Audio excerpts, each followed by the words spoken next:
Je m'appelle Florian Guillanton, j'ai 26 ans, je suis cofondateur de CtrlS, qui est une agence de design et d'inno, et on est spécialisé sur le numérique responsable. C'est pour ça, je travaille spécifiquement sur ce sujet-là qu'on a créé l'agence il y a un peu plus de 2 ans. Et moi, au sein de CtrlS aujourd'hui, je suis plutôt aux tâches de designer, donc de conception, de gestion de projet, de relations clients, une fois qu'on a des projets. Et puis, je fais aussi pas mal de sensibilisation, parce on en fait beaucoup sur le sujet. Comme vous le disiez, il y a peu d'informations.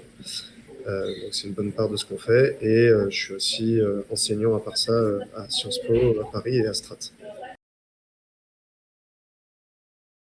C'est avant de créer quelque chose et de rajouter un potentiel déchet sur la pile des déchets déjà existants, on va se demander si quelque chose qu'on va créer et qui sera amené un jour à ne plus être utilisé vaut vraiment la peine d'être créé. Ça, c'est la première question, mais a priori, c'est une question qui devrait exister même sans parler d'éco-conception. Normalement, on se la pose en design. Et une fois qu'on s'est posé cette question-là, si vraiment il y a un intérêt, au-delà de l'intérêt économique pour l'existence de quelque projet que ce soit, c'est de se poser la question de comment est-ce qu'on minimise au maximum le, les différentes empreintes de ce projet-là, qu'elles soient en termes de consommation d'énergie, de consommation d'espace, de consommation de l'attention des gens, de matière, de performance des appareils. Il y a plein d'indicateurs. Et donc, comment est-ce qu'on réduit ça au maximum?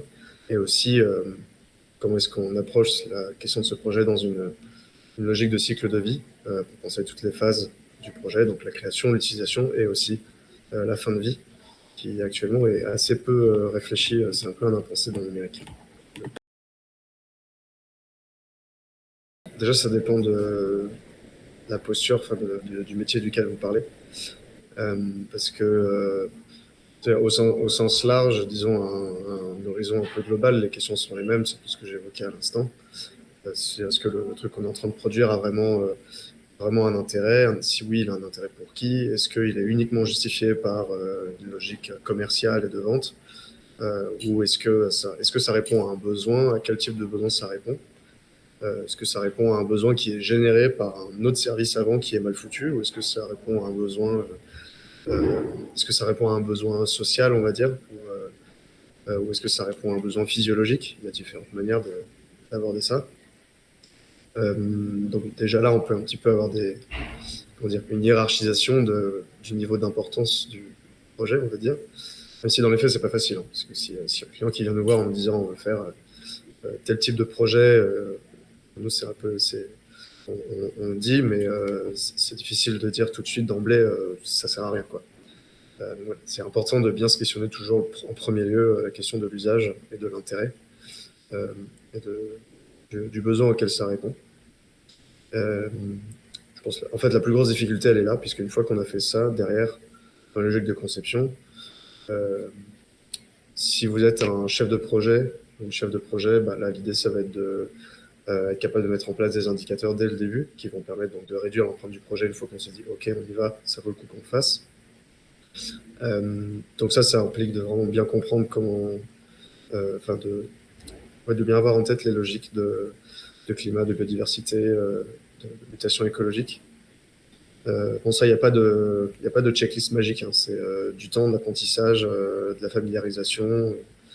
Donc ça se fait pas en un claquement de doigts.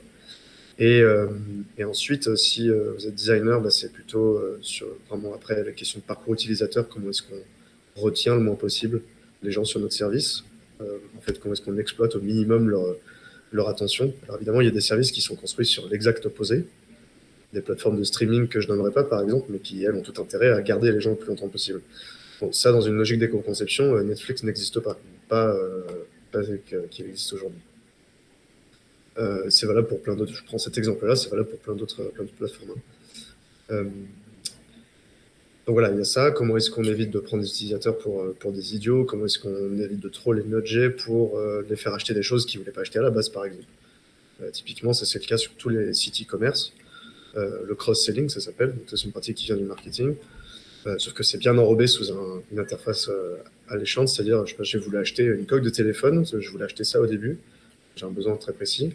Je ressors dans mon panier, il y a une coque de téléphone, des stickers, des petits bonbons, un porte-clés, enfin, voilà, vous avez le principe. Mais ça vaut aussi pour... Donc là, on peut se dire, OK, c'est un truc qui vend des babioles. Donc forcément, l'usage, ça peut paraître un peu bizarre de se poser la question si on est sur un site de e-commerce, mais la question, elle se pose aussi pour la SNCF, par exemple, qui vend des billets de train, mais qui a toujours une page après avoir acheté le billet de train qui propose des locations de voitures. Qu'on aille dans le Cantal ou qu'on aille dans une grande ville. Là, typiquement, il y a un peu un problème de questionnement parce que si on va dans une grande ville, la SNCF, qui en plus se targue de réduire les émissions des voyageurs, n'a pas intérêt à proposer des bagnoles aux gens. C'est pas très malin. D'autant plus qu'il y a d'autres moyens de transport sur place. Ça, c'est de la réflexion en termes de parcours utilisateur, qu'il faut tester. Donc, je pense qu'en tant que designer, voilà, c'est un peu ce genre de questions concrètes. Après, en tant que développeur, moi, je suis plutôt designer, donc j'avoue que côté développeur, j'ai moins de conseils techniques vraiment précis à donner. Même si c'est déjà aller un peu embêter les designers pour leur demander vraiment si les fonctionnalités prévues sont vraiment toutes utiles. Bon, ça, tout le monde doit se poser la question, hein, normalement. Chef de projet, designer, développeur, marketeur, com, peu importe. Et puis ensuite, une fois qu'on a bien validé ces fonctionnalités-là, c'est prévoir une architecture la plus sobre possible. Donc ça veut dire faire un benchmark un peu sur les différentes solutions qui existent pour le faire. Il y a pas mal de contenu là-dessus qui est quand même déjà assez étoffé.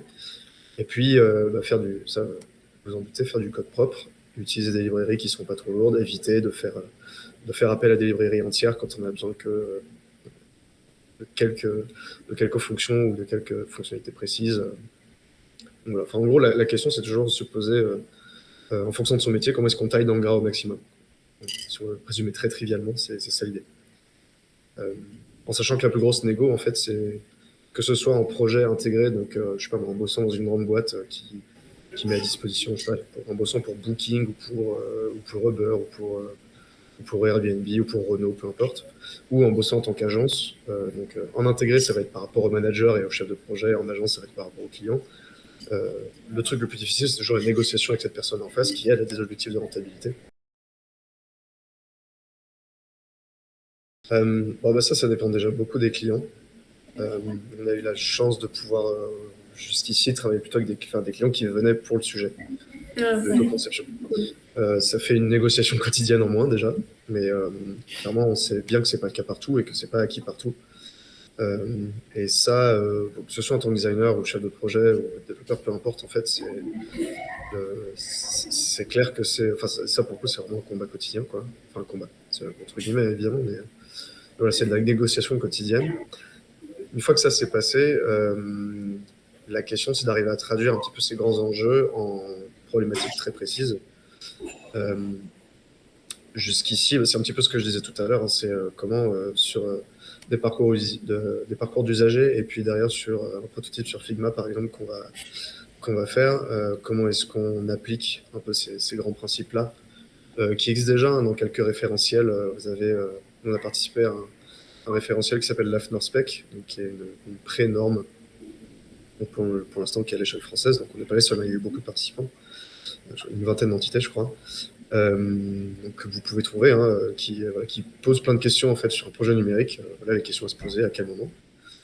Ça c'est un très bon guide des questions qu'il faut se poser pour éviter de faire n'importe quoi.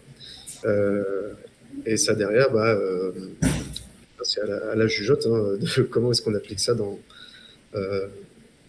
mon cas, en tant que quand j'ai ma casquette de production, c'est dans Figma. Comment j'évite de rajouter des trucs, comment je me laisse pas avoir par uniquement avoir un aspect esthétique ou vouloir rajouter des trucs en plus qui n'ont pas trop d'intérêt. Comment est-ce qu'on colle en fait au cahier des charges qu'on s'est établi au début. Par exemple, un truc assez concret pour côté designer, c'est la gestion des assets. C'est vraiment hyper importante, c'est-à-dire que dès qu'on a des assets visuels, audio, vidéo, peu importe, le premier réflexe, ça va être d'y faire attention, d'essayer d'en réduire le nombre au maximum. Donc ça a une influence évidemment sur les parcours utilisateurs, sur l'éditorial, sur la stratégie de contenu. Et une fois qu'on a fait ça, qu'on a réduit au maximum, pour uniquement porter le message qu'on voulait ou atteindre l'objectif d'expérience qu'on voulait, sur ce qui nous reste, comment est-ce qu'on compresse le plus possible? Comment est-ce qu'on réduit au maximum? Encore une fois, c'est toujours le même principe, hein, un peu en fractal qui se répète à différents niveaux de hauteur du projet. Même pour une image, comment je la compresse le mieux possible. c'est des trucs qui paraissent bêtes une fois qu'on y a pensé, mais c'est des questions que se posent encore assez peu les gens aujourd'hui en construction. Parce que justement, en parallèle, les capacités des serveurs, les questions de latence, de chargement des pages, etc., ont vachement évolué. En se disant, ok, bon, en fait, c'est open bar, on s'en fout, on a plus besoin de faire du preload à tout va, on a des débits descendants énormes, on peut faire plein de requêtes, c'est pas grave. On peut faire tourner plein de scripts en parallèle. Ça, il faut éviter en fait. C'est ça qui peut être un peu difficile, c'est que du coup, on a l'impression de réduire le point auquel on profite des technologies actuelles d'Internet quand on fait de la sobriété numérique. Tout à l'heure, vous parliez de coûts. En fait, généralement, ça coûte moins cher parce que typiquement, en stratégie de contenu, si on réduit au maximum, typiquement, on bosse avec des musées depuis mai sur le sujet, pas que sur celui-là, mais les musées, eux, ils avaient cette idée préconçue qu'il fallait absolument que les images qu'ils mettent sur leur site soient toutes en méga résolution, peu importe si la résolution de l'image fait 6 fois la résolution moyenne de leurs visiteurs en termes d'écran. Il y a cette idée préconçue que ce sera quand même mieux, ce qui est faux. Et après, en termes d'espace, quand on est sur des centaines de milliers d'images, ça fait une petite différence en termes de stockage. C'est un truc assez concret. Là encore une fois, réduire, est-ce qu'on garde le compressé au maximum. Ce que je disais tout à l'heure, il n'y a pas vraiment d'outils magiques. Je pense que pour moi, c'est un peu une illusion de se dire qu'il va y avoir un outil magique, genre un Figma vert qui va nous permettre automatiquement de faire des trucs légers. Ouais. Ça fait un petit moment que j'ai en tête de venir un jour, j'aimerais bien faire un plugin Figma qui analyse tous tes fichiers, toutes tes pages, et puis qui permet de te dire où est-ce qu'il y a des trucs en trop. Mais dans les faits, c'est assez difficile parce qu'en fait, il faut spécifier plein de conditions assez qualitatives qui, pour un humain, sont assez faciles à concevoir, pour un ordi, beaucoup moins. Donc en fait, ça fait un truc assez lourd et je pense pas vraiment généralisable. Ça revient à un truc que nous, on défend beaucoup, qui est que en fait, l'éco-conception, il y a des règles généralisables, mais en fait, il faut aller à rebours de la logique d'industrialisation et de se dire on va pouvoir tout faire pareil avec le même principe. Le principe de réduction, évidemment, fonctionne, mais derrière, c'est du cas par cas. Et donc, en fait, à part Figma et de la jugeote, et comme je disais tout à l'heure, vraiment beaucoup de formations aux enjeux plus larges et de compréhension de comment le numérique fonctionne, en fait, il n'y a pas vraiment d'outils automatisés. Enfin, si, évidemment, il y a des outils qu'on utilise pour compresser les vidéos, Handbrake pour les vidéos. Oui. Après, c'est de la compression sur Photoshop. Voilà, c'est des trucs.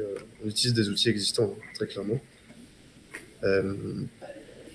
Et pareil, ça peut vouloir dire, par exemple, je reprends l'exemple de Figma, pas forcément utiliser toutes les dernières features, toutes les possibilités de multiplier les librairies ou les design systems dans tous les sens. Ça alourdit aussi. Ça encourage un petit peu à surproduire. Là, il faut se restreindre, en fait. Mais ça, c'est pas un outil qui le fait, c'est plutôt une posture qui est définie au début du projet que un petit bouton automatique dans Figma qui va permettre de transformer le truc. Voilà, peut-être qu'un jour ça existera, mais honnêtement, je suis pas certain. Ok. Voilà. Et dans une logique de réduction, il y aura toujours un échange avec le client ou avec le responsable projet, que ce soit en intégré ou en agence. Donc voilà, même si l'outil permettait de le faire automatiquement, mais derrière, ça voudrait quand même dire des retours avec la personne qui est en charge du projet. Donc voilà, il n'y a pas vraiment d'outil particulier qu'on utilise.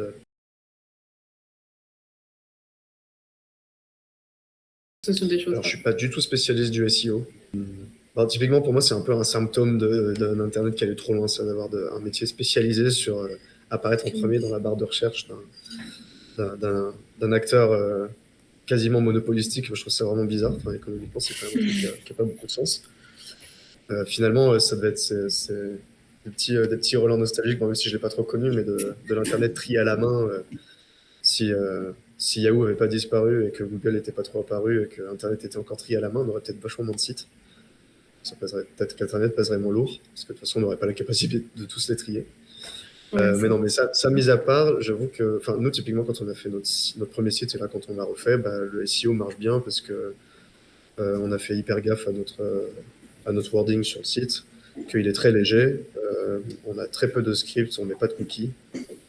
Donc ça, pour l'instant, c'est compatible avec ce qui fait qu'on a un bon SEO. Si dans 6 mois, Google décide de changer les règles, il est question qu'ils le fassent parce que je crois que, si j'ai bien compris, ils veulent plutôt essayer de faire évoluer ça et pour avoir encore un peu plus de mainmise sur comment est-ce que sont placés les sites.